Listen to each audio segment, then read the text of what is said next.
News, सच जरूरी है। नमस्कार दर्शकों, ये MNS न्यूज नेटवर्क और आप देख रहे हैं MNS न्यूज टीवी। मैं हूं आपके साथ शुभांगी। तो आइए देखते हैं आज की कुछ खास खबरें। मोदी के खिलाफ चुनाव लड़ी तो जरूर जीतेंगी प्रियंका गांधी, बीजेपी के लिए होने वाली है मुश्किल, संजय राउत। शिवसेना गुट के नेता संजय राउत ने कहा है कि अगर प्रियंका गांधी वाराणसी से पीएम नरेंद्र मोदी के खिलाफ लड़ती है तो उनकी जीत तय है। वाराणसी के लोग प्रियंका गांधी को चाहते हैं। उन्होंने दावा किया है कि रायबरेली, वाराणसी और अमेठी की लड़ाई बीजेपी के लिए कठिन है। रविवार को मुंबई में संवाददाताओं के एक सवाल के जवाब में यह दावा किया। शिवसेना सांसद ने कहा, अगर कांग्रेस नेता प्रियंका गांधी वाराणसी से चुनाव लड़ती है तो प्रधानमंत्री के लिए लोकसभा सीट निकालना मुश्किल होगा। उन्होंने कहा, मैं आश्वासित हूं कि प्रियंका जीतेगी। राउत ने कहा कि 2024 में पूरा देश राहुल गांधी के साथ खड़ा होगा। इसके साथ ही उन्होंने अमेठी, वाराणसी और रायबरेली पर बदलाव का दावा भी किया। अभी वाराणसी से पीएम मोदी, अमेठी से केंद्रीय मंत्री स्मृति ईरानी और रायबरेली सीट से कांग्रेस की वरिष्ठ नेता सोनिया गांधी सांसद है। वाड्रा ने कही थी प्रियंका संसद जाने की बात।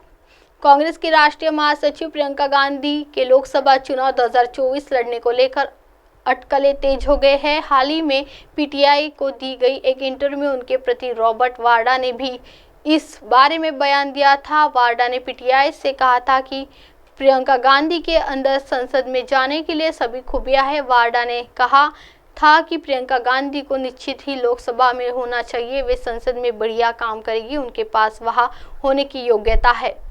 रॉबर्ट वाड्रा ने कहा था कि अगर प्रियंका गांधी संसद में जाती है तो उन्हें बहुत ही खुशी होगी। साथ ही उम्मीद जताई कि कांग्रेस पार्टी प्रियंका गांधी को स्वीकार करेगी और उनके लिए बढ़िया भूमिका तैयार करेगी। राउत ने बयान पर प्रमोद कृष्ण ने कसा तंज।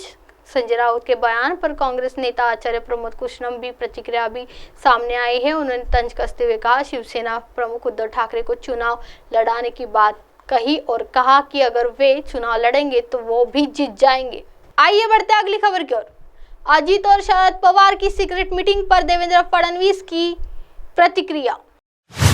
महाराष्ट्र में बीते जुलाई महीने में एनसीपी में फूट पड़ गई थी, क्योंकि अजीत पवार समेत कुछ एनसीपी नेताओं ने शरद पवार का साथ छोड़ दिया और एक अलग गुट बना लिया। इसके बाद अजीत पवार ने महाराष्ट्र के उप मुख्यमंत्री पद की शपथ ली और उनके साथ गई कई विधायकों ने भी मंत्री पद की शपथ ली। इसके बाद से लगातार कोशिश की जा रही है कि शरद पवार इस भूमिका को स्वीकार कर ले।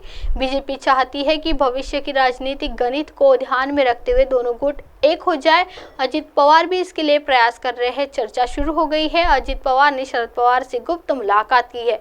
शरद और अजीत पवार की सीक्रेट मीटिंग। शनिवार को शरद और अजीत पवार के बीच एक गुप्त मुलाकात की खबर सामने आई है। मालूम हो कि यह मुलाकात अतुल चौरडिया के कोरेगांव पार्क स्थित बंगले में हुई थी।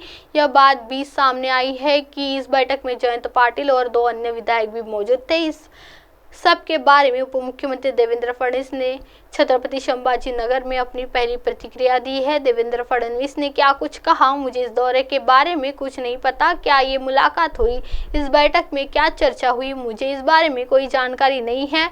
बैठक कहाँ हुई? देवेंद्र फडणवीस ने मुस्कुराते हुए कहा कि मुझे चर्चा की अवधि के बारे में कुछ नहीं पता, इसलिए मैं आपको जानकारी नहीं बता सकता।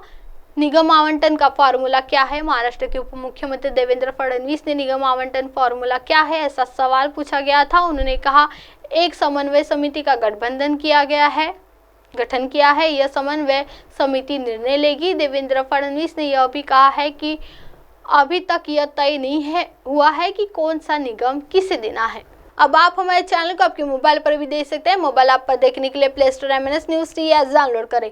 इंस्टा, ट्विटर, हाईकुक, फेसबुक और कई सोशल मीडिया के प्लेटफॉर्म पर हमारा चैनल उपलब्ध है। आप इसे यूट्यूब पर भी देख सकते हैं। आप हमारे चैनल को लाइव भी देख सकते हैं www.mnsnewstv.com पर। फिलहाल वक्त हो चला है दर्शकों ब्रेक का। ब्रेक से लौटने के बाद देखिएगा देश और दुनिया की तमाम बड़ी खबरें। बने रही MNS न्यूज टीवी पर। नमस्कार।